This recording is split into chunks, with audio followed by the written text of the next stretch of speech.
બનાસકાંઠાના ડીસામાં રખડતા ઢોરનો આતંક જોવા મળી રહ્યો છે। ડીસામાં રખડતા ઢોરના હુમલામાં એકને ઈજા પહોંચી છે। જયશ્રી પાર્ક પાસે રખડતા ઢોરે એક વ્યક્તિને અડફેટે લીધા। બાળકીને સ્કૂલે મૂકવા માટે જઈ રહ્યા હતા। આ જ સમયે જ રખડતા ઢોરે અડફેટે લીધા ઈજા પહોંચી છે। જયશ્રી પાર્ક પાસે આ ઘટના બની છે, જ્યાં ઢોરના હુમલામાં એક વ્યક્તિ ઈજાગ્રસ્ત થયા, જેને લઈ લોકોમાં હાલ તો આ રખડતા ઢોરોને લઈને આક્રોશ જોવા મળી રહ્યો છે।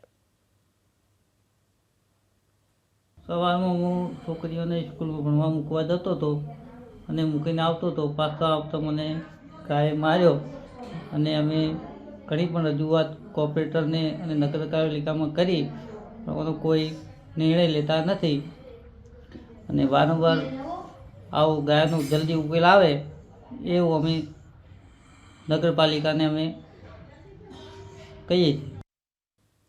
બનાસકાંઠાના ડીસામાં રખડતા ઢોરનો આતંક જોવા મળી રહ્યો છે। ડીસામાં રખડતા ઢોરના હુમલામાં એકને ઈજા પહોંચી છે।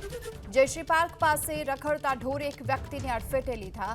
બાળકીને સ્કૂલે મૂકવા માટે જઈ રહ્યા હતા। આ જ સમયે જ રખડતા ઢોરે અડફેટે લીધા ઈજા પહોંચી છે।